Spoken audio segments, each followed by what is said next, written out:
tout le monde va au rad. C'est l'endroit où on se retrouve, quoi. J'ai ramené mes potes, j'ai ramené mes collègues. La semaine prochaine, à tout moment, je ramène ma mère. Ça arrive souvent que des idées quand même viennent au bar, ou des phrases, plutôt des phrases. Tiens, la pression, tiens. Oh. Ah ouais. Oh waouh, ça marche encore. Les rats sont clairement des espaces en voie de disparition. Moi, ça m'attriste en fait de voir ces fermetures au fur et à mesure. Au Royaume-Uni, on boit une pinte au pub. En Allemagne, on peut s'asseoir devant un Späti. Et en France, on peut se prendre une mousse ou un café au bistrot. En français, on a plein de mots pour parler de ces lieux. Le bar tabac, le rad, le PMU ou le café du coin. Et ils font partie intégrante de l'art d'ailleurs à la française. On y boit son café en lisant le journal, on y achète ses clopes ou des jeux à gratter au comptoir. Et en fin de journée, on s'y retrouve entre potes. En fait, on y rencontre un peu toutes les couches de la population. Pourtant, les rats sont en voie de disparition. Il y a tout un tas de raisons à ça.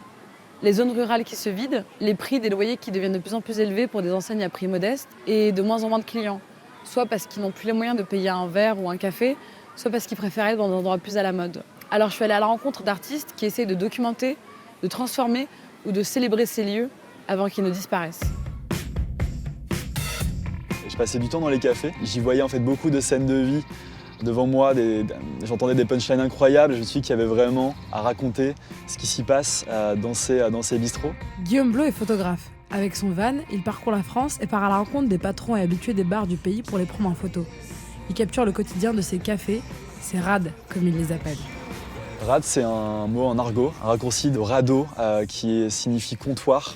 Et par extension, on a associé le comptoir au bar. C'est vrai que moi je l'aime bien ce mot rad parce qu'il a tout un imaginaire de QG, de bar de quartier. Il y a un nom, le Balto, le Longchamp, le Café de la Place, un comptoir un peu en zinc pour les plus anciens, un journal de la presse quotidienne qui trône sur un coin de table. Il y a tout une iconographie visuelle qui revient souvent. Et j'ai vu en parallèle qu'il y avait vraiment au-delà des fermetures de rideaux que je pouvais apercevoir dans la rue, j'ai regardé qu'il y avait vraiment une baisse depuis 60 ans du nombre de cafés et je me suis dit qu'il y avait une vertu peut-être d'archivage aussi à raconter ces vies qui peut-être ne le seront plus dans quelques années. Dans les années 60 en France, on comptait 200 000 bistrots. Il y en a moins de 40 000 aujourd'hui. Et quand je suis allée le voir à Saint-Mamet, pas loin de Fontainebleau où il vit, Guillaume m'a emmenée au Maeva, qui a fermé il y a 1 an, faute de repreneur. Ce bar, il avait l'habitude de le fréquenter et il l'aimait tellement que c'est celui qu'il a le plus pris en photo. Moi, je suis content que vous soyez venu pour voir le Maeva, ce qu'il en était en tout cas après sa fermeture, qui est un de mes QG locales. C'est un lieu où je me suis attaché vraiment aux patrons, en particulier Jim et Marlène, et aux habitués que j'ai pu voir en terrasse au fur et à mesure.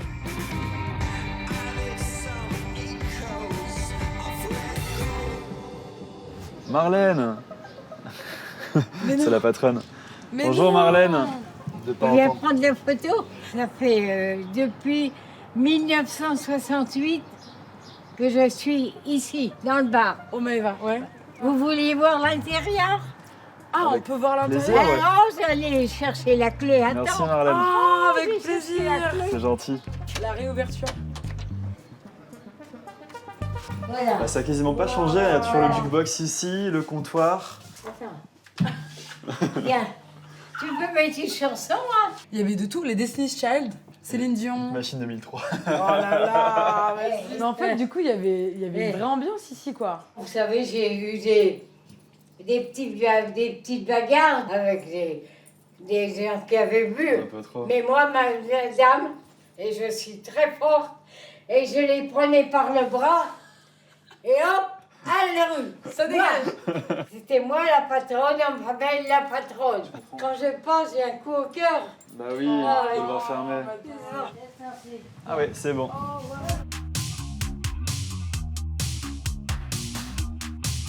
Une fois que tu as choisi le rad, comment tu prépares et tu travailles la séance de shoot que tu vas y faire?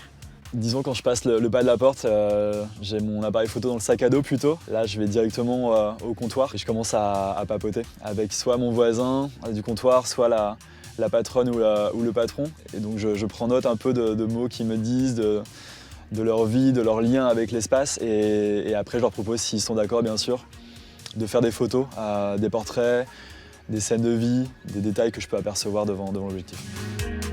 De toutes ces photos, Guillaume a fait un livre, Rad. posais bien sûr la question de l'appropriation culturelle avant de commencer cette série. Quelque chose qui, en tout cas moi, m'importe aujourd'hui dans mon travail d'y aller le plus humblement possible, d'écouter, de me fondre dans le décor. Et c'est comme ça que, en tout cas, j'essaye à ma petite échelle de me faire un observateur à travers l'appareil photo de ces espaces de vie et m'effacer derrière l'objectif. Une catégorie de rades très spécifique à la France, c'est le PMU, pour Paris Mutuel Urbain. C'est des bars qui attirent souvent une population assez modeste et dans lesquels on peut venir parier sur les courses de chevaux. Mais les bars PMU souffrent de la fermeture, notamment à cause de la gentrification. Alors je suis allée rencontrer un collectif qui transforme ces lieux souvent assez vides en organisant des soirées de techno. Moi, j'aime toujours entendre cette phrase, il y a putain, mais c'est vrai que à la base, c'était un PMU, quoi. C'est vraiment les vendeurs de teuf au PMU. Et ils se retrouvent là à 1h30 avec une partie kick club et tout. Ils disent, wow. Allez.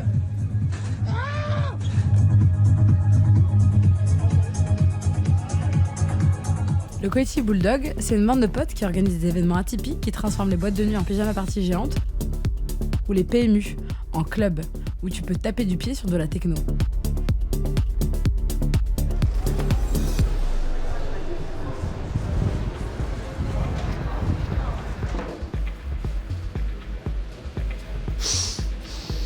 T'es vraiment pro, toi, jusqu'au bout. 16h, quand on arrive, il y a un peu les habitués. Ça gratte, ça joue. Il y a vraiment l'ambiance du coin en fonction de chaque lutte. Et vers 19h, du coup, on commence à mettre une ambiance un peu plus apéro. Nous, le souhait, c'est de faire une espèce de chemin où, en fait, à 19h, tu te retrouves à boire un verre sur de la house assez cool, en apéro, en jouant à des jeux, etc. de partout. Et tu te retrouves, si tu continues à soir à 1h30 du mat dans une partie club, au fond, sans trop t'en rendre compte. À gauche, ouais. Les deux, on les met roses. En fait, l'idée, c'est de marquer en fait le... De marquer les espaces. Putain, elle est efficace, bordel. Elle fait mieux taf que moi maintenant. Là, c'est plutôt vert et le coin tabac rosé. C'est-à-dire qu'en gros, ça fait un peu 3 espaces, alors qu'en vrai, t'as, je sais pas, peut-être 50 mètres carrés. Nick, je peux prendre la télécommande? Attends. Allez hop. Ce sera meilleur ça. C'est plus sympa. Et comment tu fais pour permettre à ce que les habitués du bar ne se sentent pas un peu délaissés ou en tout cas qu'on volait de leur espace un peu? C'est surtout chez eux de base. Et ils connaissent quand même, ils sont là avant, ils connaissent mieux les codes a priori, etc. Donc il n'y a aucune raison en fait de faire l'inverse. L'idée de dire que déjà de base, normalement à 19h c'est fermé, bah juste on te prolonge et de laisser les jeux sans changer les prix, ça j'y tiens, me semble être déjà des codes pour permettre à tout le monde d'y être ou d'y rester. Pendant la soirée, les gens se font passer des mots de passe qu'ils ont trouvés sur le site de l'événement. Et s'ils le prononcent bien, ils ont droit à une pièce qui leur donne accès à une boisson gratuite au bar. Eh ben bravo! Félicitations, sincèrement! Et là, ça fait plaisir, c'est là les doigts. Ils me regardent, genre, c'est bon, je l'ai ou pas? J'ai plus Merci le Saint Graal.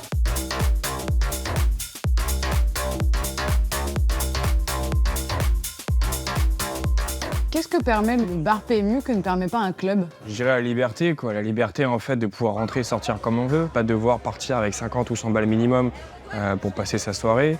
La liberté de rencontrer quelqu'un sans avoir de pression, sans se dire ouais, non, là, en fait, on se retrouve à côté en train d'attendre avec des psychologies de comptoir sur le bord du... Voilà, ça crée des vannes. Tu peux venir comme tu veux, sincèrement, on s'en fiche. Tu sortais du taf et... En fait, moi je travaille, t'as vu, je suis coursier, je travaille dans Paris, donc Ok, je suis souvent ici dans le secteur, tu vois. Ok.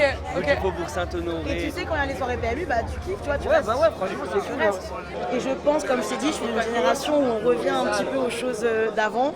Il y a peut-être de la nostalgie. Mon papa m'a emmenée au PMU depuis que j'étais toute petite et moi c'est un lieu que j'adore. Et en fait, le fait d'humaniser un peu et les gens du PMU et les gens qui écoutent de la techno, et du coup ça se mélange. On n'aurait jamais dû se mélanger, on n'aurait jamais dû se rencontrer.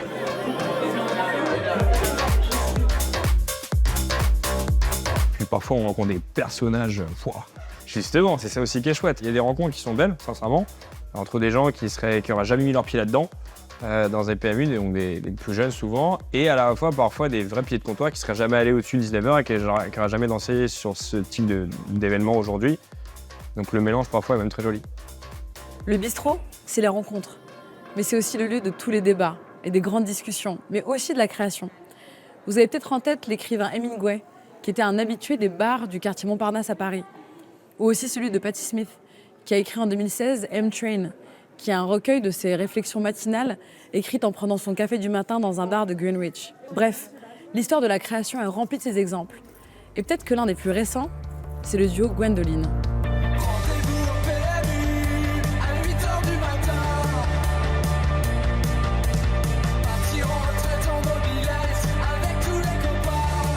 La Cold Wave de Gwendoline est une critique cynique de tout ce que le monde a de plus déprimant.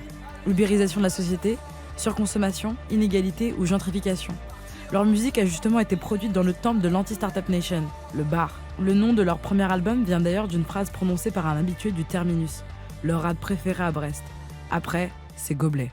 C'est parti un peu comme ça, un été. Ça faisait longtemps qu'on s'était pas retrouvés. On avait des trucs à dire et puis on allait au bistrot. Au début, on y allait juste pour boire des coups et puis petit à petit, on a discuté. On s'est mis à faire de la musique comme ça, comme une blague un peu. Merci. Ouais, je pense. C'est un moment où on était un peu paumés.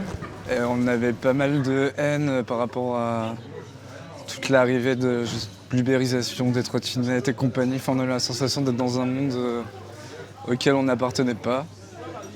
Et ça avait besoin de sortir, et c'est sorti d'une manière un peu drôle et cynique, quoi. Des photos de vacances à la mer, j'en ai rien à foutre. Des posters de Michel Drucker, j'en ai rien à foutre. Des nouvelles chaussures pour me plaire, j'en ai rien à foutre. Les petits problèmes de ton frère, j'en ai rien à foutre. Le deuxième album, c'était plus un truc qu'on a réfléchi. Alors que le premier, c'était justement instinctif et c'est venu un peu de ça. C'est pas nous qui sommes allés vers le bar pour écrire, quoi. C'est plus le bar qui nous a un peu donné envie d'écrire. Mais ceci dit, quand même, on a essayé pour composer le deuxième album de s'isoler dans une maison. Et justement, on n'avait pas ce truc d'aller au bar, etc. Et en fait, ça n'a pas du tout fonctionné. Mais c'est peut-être moins le bar en tant que tel sur le deuxième album, mais plus les copains, mais qu'on va au bar, donc forcément. Je sais même pas si je me souviens de mes parties. Ça va. Toi, t'as fait des petits... Ouais, c'est peut-être dû au câble. C'est vrai que c'est chelou. Et si on branche la console sur une autre alim? Et ya. Ouais, ça c'est mieux. J'en ai rien à foutre, et les concerts ce soir. J'en ai rien à foutre, des teufs chez Grégoire. J'en ai rien à foutre. Ça faisait longtemps qu'on n'avait pas fait un bar, en fait. Avec la proximité, c'est qu'il y a un truc de ping-pong avec le public et que tu peux plus faire des vannes, t'es un peu plus proche. C'est pas